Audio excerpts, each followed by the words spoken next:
Bonjour à tous, aujourd'hui nous allons parler de YouTube, nous allons parler de création de chaîne YouTube. Et pour la création d'une chaîne YouTube, en fait, il y a deux approches différentes. La première approche, je vais appeler ça l'approche un peu classique, vous la connaissez probablement, mais croyez-moi que c'est relativement dur de gagner sa vie avec cette méthode. La deuxième méthode, elle est beaucoup moins connue, par contre elle peut être redoutablement efficace en termes de revenus. Alors la première méthode, je vous l'ai dit, vous la connaissez probablement, c'est d'essayer de générer des revenus directement à partir des publicités qui sont affichées sur vos vidéos. Mais bon, il faut pas se leurrer, et d'ailleurs je vous donne quelques chiffres histoire que vous voyez un peu plus clair. En 2016, on estime qu'il y a à peu près 114 millions de chaînes YouTube. Vous avez bien entendu, 114 millions de chaînes YouTube. Et sur ces 114 millions de chaînes YouTube, il y a à peine 3%. 3% des 114 millions qui sont monétisables, donc qui ont dépassé les 1000 abonnés. Alors quand je dis monétisable, je ne dis pas rentable, je veux juste dire qu'elles ont passé, il y a juste 3% qui ont dépassé les 1000 abonnés, mais ils touchent vraiment quelques centimes, quelques euros, des pécadilles, c'est quasiment que dalle. Ceux qui parviennent à générer un revenu qui soit plus ou moins réaliste, qui soit acceptable, et ça représente 0,25% des 3% des chaînes monétisées. 0,25% des 3% de 114 millions de chaînes YouTube. On peut dire que ces personnes génèrent un revenu qui soit correct, qui leur permette de vivre décemment. 0,25% de 3%, c'est vraiment infime. La deuxième méthode, ce n'est plus de voir YouTube en tant que média, mais plutôt comme, un accélérateur de confiance. En fait, le but de ces vidéos, c'est de vous faire connaître et vous faire reconnaître. Vous avez une société, vous vendez des produits et des services. Le fait de publier vos expériences, vos services, vos produits directement sur YouTube, ça vous permet de décrocher éventuellement des clients. Un client vous rapporte beaucoup plus que des publicités qui sont affichées sur votre chaîne YouTube. Vous n'avez pas besoin de viser des millions de vues, vous avez juste besoin d'avoir quelques dizaines, quelques centaines de vues sur chacune de vos vidéos pour vous faire reconnaître et pour décrocher de nouveaux clients. Mais bon, attention, je ne dis pas non plus qu'il est impossible de générer des revenus avec les publicités qui sont affichées sur vos vidéos, je dis juste que c'est un peu plus compliqué. D'ailleurs, je vais diviser cette vidéo en deux parties. Dans la première partie, je vais parler un peu de la première méthode et je vais vous donner des astuces histoire de bien démarrer votre chaîne YouTube. Et dans la seconde partie de la vidéo, je vais vous donner quelques exemples qui vont vous expliquer comment YouTube peut devenir la vitrine de votre société. En tout état de cause, que vous choisissiez la première ou la deuxième méthode, il y a des règles très strictes à respecter, des règles qui vont vous permettre d'apparaître plus rapidement en tête des moteurs de recherche et d'être beaucoup plus visible. Ces différentes règles, nous allons les voir dans d'autres tutoriels par la suite. Donc, si le sujet de la création d'une chaîne YouTube vous intéresse, n'hésitez pas à vous abonner.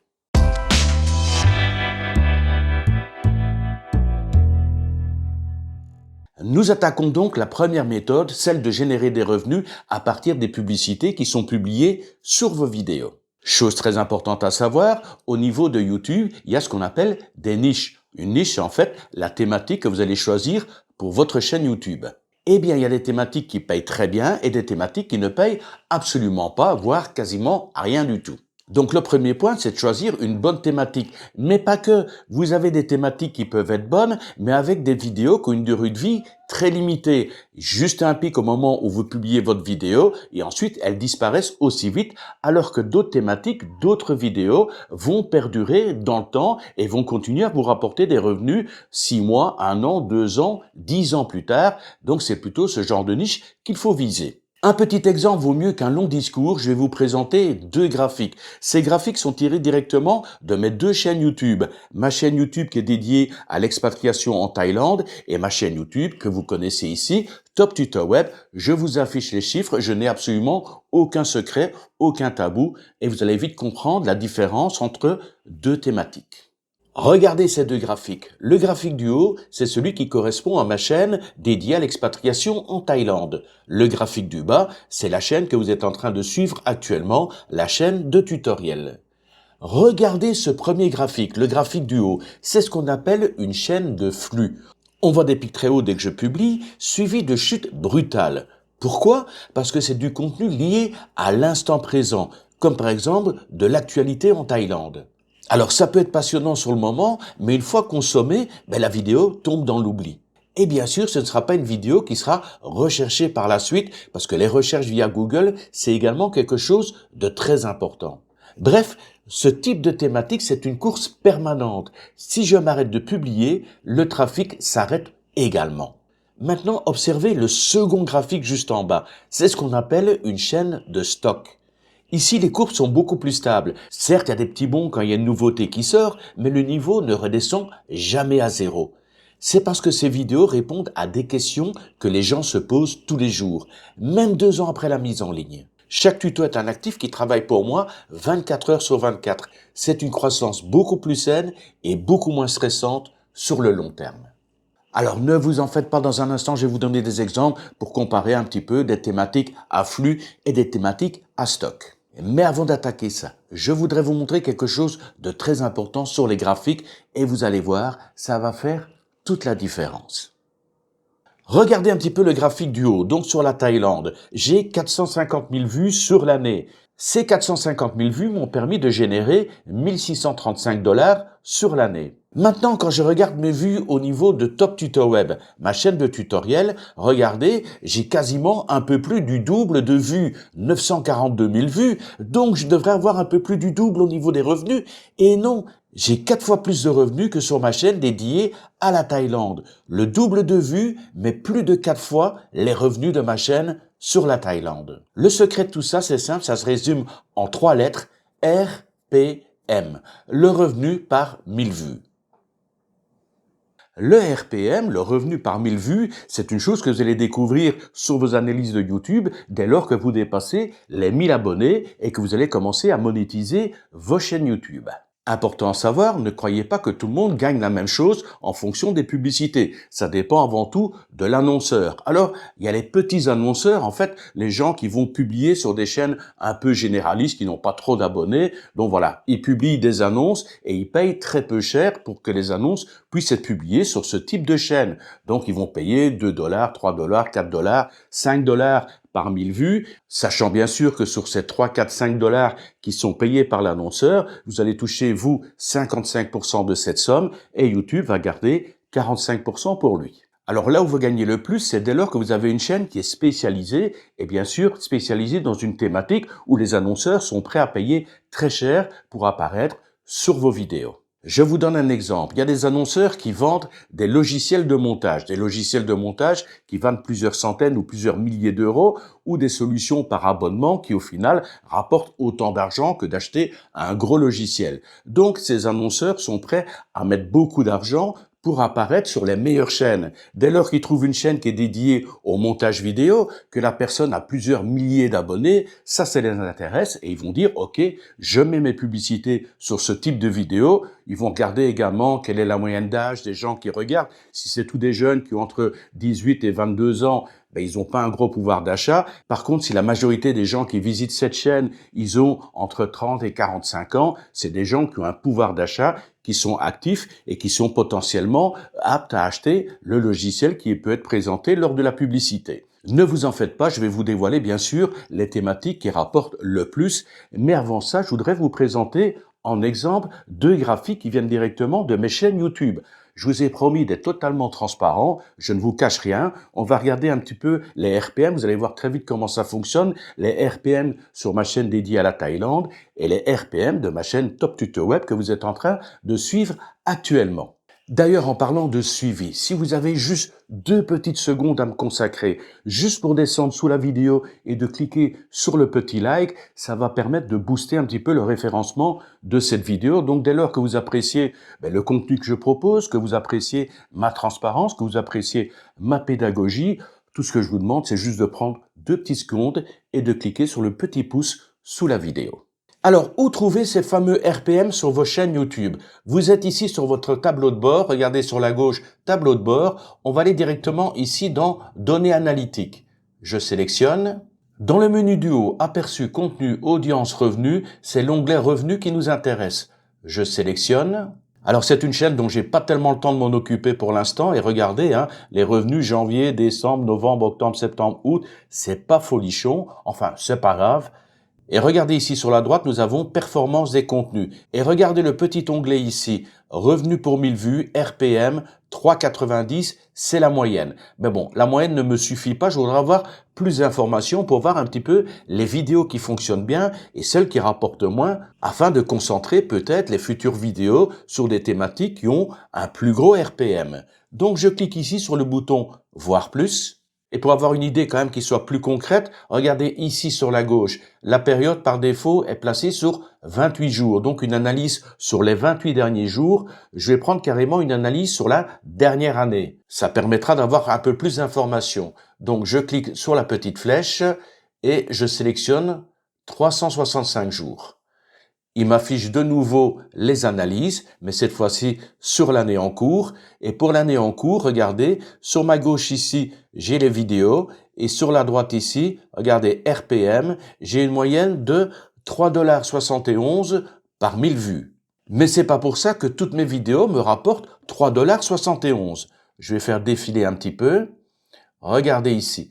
Par exemple, là, j'ai une vidéo qui m'a rapporté 8,74 $ par 1000 vues. Mais là, apparemment, j'abordais le concept du visa guide complet, gratuit et chapitré. Voilà, une thématique sur les visas, ça rapporte apparemment plus. J'ai également une autre thématique ici, 7,23, sur le budget réaliste pour s'installer et vivre en Thaïlande. Donc voilà, il y a de temps en temps des vidéos qui peuvent performer un petit peu plus, mais comme c'est une vidéo sur la Thaïlande, qui concerne l'expatriation en Thaïlande, ça veut dire que c'est une niche très restreinte. Certes, c'est une niche à thème, mais il n'y a pas beaucoup de gens qui s'intéressent à l'expatriation en Thaïlande. Donc, peu d'abonnés, j'ai à peine 20 000 abonnés ou 21 ou 22 000, donc peu d'abonnés au final, donc un RPM relativement bas, et puis il n'y a pas de gros annonceurs. Qu'est-ce que vous voulez annoncer sur l'expatriation en Thaïlande? Peut-être des agences de visa, peut-être des agences immobilières installées en Thaïlande, peut-être des courtiers en assurance dédiés aux expatriés, mais bon, ça reste quand même relativement limité. Maintenant, on va comparer directement avec mon autre chaîne, avec la chaîne Top Tutor Web. Je suis donc sur mon tableau de bord de Top Tutor Web. Je vais directement ici sur la gauche, données analytiques. Je vais au niveau des revenus. Regardez ici, revenus. Je clique. Et de nouveau ici en bas, regardez, performance des contenus, RPM 5,76. Mais de nouveau, c'est la moyenne sur 28 jours. Donc je vais cliquer ici sur le bouton Voir plus. On a donc bien 5,76 de moyenne en RPM, mais pour les 28 derniers jours. Je vais maintenant ici sur mon onglet et je passe sur les 365 derniers jours. Là, mon RPM est un peu plus élevé, 7,64, mais regardez par contre les RPM sur certaines de mes vidéos. Celle-ci, créer un site web de A à Z avec WordPress et Elementor, 27,76. WordPress Elementor de nouveau, 19,69. On va descendre, on va regarder un petit peu. Regardez ici, en bas, réservation et rendez-vous en ligne Calendly gratuit. Là, on arrive à un RPM de 58,21 par 1000 vues. Bon, là, malheureusement, c'est pas une vidéo qui a explosé. J'ai à peine fait 1678 vues, mais ça m'a quand même rapporté 97,67 €. Je continue à descendre, on va voir s'il y a d'autres chiffres qui sont intéressants. 21,42 pour comment créer une boutique en ligne. 36,83 pour un blog avec Hostinger. 31 ici pour 9 hébergements web comparés, 34,31 pour plusieurs sites web sur un seul hébergement, 37,55 sur Hostinger de nouveau. Donc vous voyez, selon certaines vidéos, vous pouvez avoir un RPM beaucoup plus élevé, ça vous permet de vous faire une idée. Là par exemple, la vidéo qui m'a rapporté le plus actuellement, c'est 252,68 €. Créer un site web de A à Z, j'ai fait 9000 vues avec un RPM de 26,76 €. Et regardez ici, j'ai plus de 40 000 vues, mais comme mon RPM est juste de 4,50 $, mais mes revenus, ils tombent à 184,37 $. Donc c'est pas spécialement le nombre de vues qui va générer le plus de revenus, c'est avant tout le RPM, et je vous montrerai à l'occasion d'un autre tutoriel l'intelligence artificielle gratuite qui vous permettra d'analyser ce type de document, extraire les mots-clés qui sont les plus intéressants et dire un petit peu pourquoi ça a rapporté un tel RPM, quel type d'annonceurs ont publié et comment peut-être mettre en avant davantage les mots-clés qui apparaissent sur ces chaînes qui sont bien référencées ou du moins qui ont un RPM aussi élevé. Alors, créer une chaîne généraliste, il n'y a aucun problème. Vous partagez juste vos connaissances, vos passions, voilà, vous partagez des éléments que vous maîtrisez. Mais vous allez me dire, Olivier, ok, c'est sympa, chaîne généraliste. Je serais quand même curieux de savoir sur quelle thématique on a un RPM aussi élevé. Quelles sont les niches les plus porteuses? Alors, au niveau des niches porteuses, nous avons la finance, l'investissement et la crypto. C'est historiquement la niche qui paye le mieux. Les banques et les plateformes de trading sont prêtes à payer très cher pour acquérir un client. Alors, les sujets porteurs sont en quelque sorte l'épargne, l'investissement immobilier, la bourse et la gestion de patrimoine.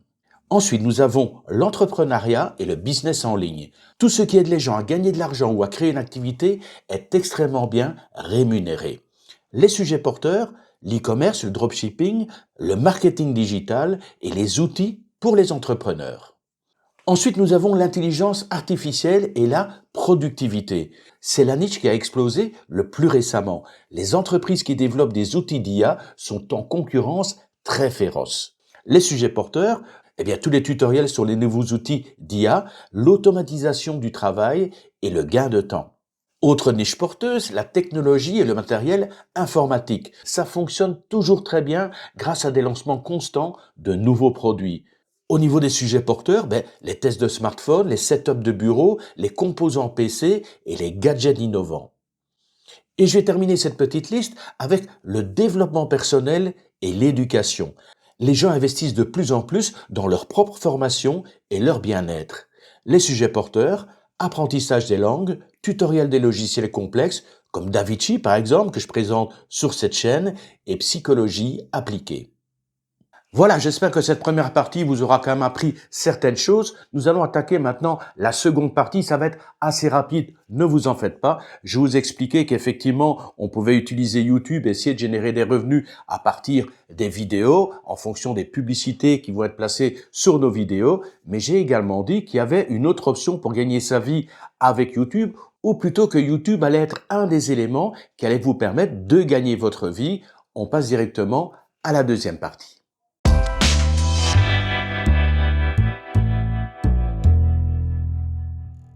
La première chose à savoir, pour ceux qui l'ignoraient, c'est que YouTube est le deuxième moteur de recherche le plus exploité au monde. À savoir également que YouTube appartient à Google. D'ailleurs, si vous allez dans le moteur de recherche de Google, vous verrez dans les résultats, on vous propose régulièrement des vidéos YouTube. Donc, imaginez un petit peu la vitrine que ça peut vous faire si vous commencez à publier des vidéos sur YouTube concernant bien sûr votre activité professionnelle par rapport aux services, aux produits que vous pourriez proposer. Je vous donne un exemple tout bête. Par exemple, vous faites des reportages photos pour des mariages. À ce moment-là, vous pouvez ouvrir une chaîne YouTube et commencer à expliquer les appareils photos, comment on fait les réglages, donner des informations un petit peu techniques, montrer les résultats que ça apporte. Enfin, vous donnez un petit peu votre expertise, vous montrez vos connaissances, vous pouvez montrer certains clichés que vous réalisez, vous faites des tutoriels photos, mais en tout cas, vous mettez en avant vos connaissances, vous mettez en avant votre expertise. Et si les gens recherchent un photographe pour leur mariage, ils vont plutôt faire confiance à un photographe qu'ils ont vu régulièrement sur YouTube et dont ils ont également vu les résultats, plutôt que de chercher dans l'annuaire et en prendre un au hasard. De plus, ce qu'il faut savoir, c'est que le fait d'apparaître sur YouTube, il y a des quantités d'abonnés que vous ne voyez jamais. Mais eux vous voient, eux vous suivent depuis des années, ça crée une sorte de climat de confiance. Mais c'est vrai que le fait d'apparaître sur YouTube, ça vous donne automatiquement une certaine aura et ça donne plus confiance aux gens qui vous connaissent via des vidéos plutôt que de choisir quelqu'un, voilà, quelque part dans un annuaire, quelqu'un qu'on n'a jamais vu, qu'on ne connaît absolument pas. Donc croyez-moi, si vous avez une activité, c'est vraiment l'occasion de créer une nouvelle vitrine, d'agrandir un petit peu votre activité, d'avoir une vitrine virtuelle. Vous avez effectivement sans doute un site web, mais croyez-moi qu'une chaîne YouTube, ça va multiplier votre visibilité et ça va donner confiance aux gens qui vont vous regarder. Voilà, c'est tout pour ce tutoriel. Alors bien sûr, il y aura d'autres tutoriels sur YouTube par la suite. Je vais par exemple pour la prochaine fois vous montrer comment créer une chaîne YouTube, vraiment le b.a-ba, la présentation. Il y a vraiment des éléments très importants à respecter pour gagner en visibilité. On verra ça dans un tutoriel plus tard. J'ai d'autres tutoriels à préparer d'ici là. Donc on se retrouve très bientôt pour un nouveau tutoriel. J'espère que vous n'avez pas oublié le petit like. C'est ça qui permet à la chaîne de vivre parce que je n'ai absolument rien à vendre. J'ai pas de formation à proposer. J'ai pas pas de produits à vendre, je ne fais pas la demande de soutien par PayPal ou des choses pareilles. C'est vraiment la visibilité, le référencement et vos likes et vos commentaires qui permettent de mettre cette chaîne en avant. Je pense qu'il y a quand même pas mal de conseils assez judicieux qui peuvent vous servir. Donc voilà, n'hésitez pas à me soutenir avec vos petits likes. On se retrouve très bientôt pour une nouvelle vidéo, pour un nouveau tutoriel. D'ici là, je vous souhaite bien sûr le meilleur qui soit et je vous dis bye bye.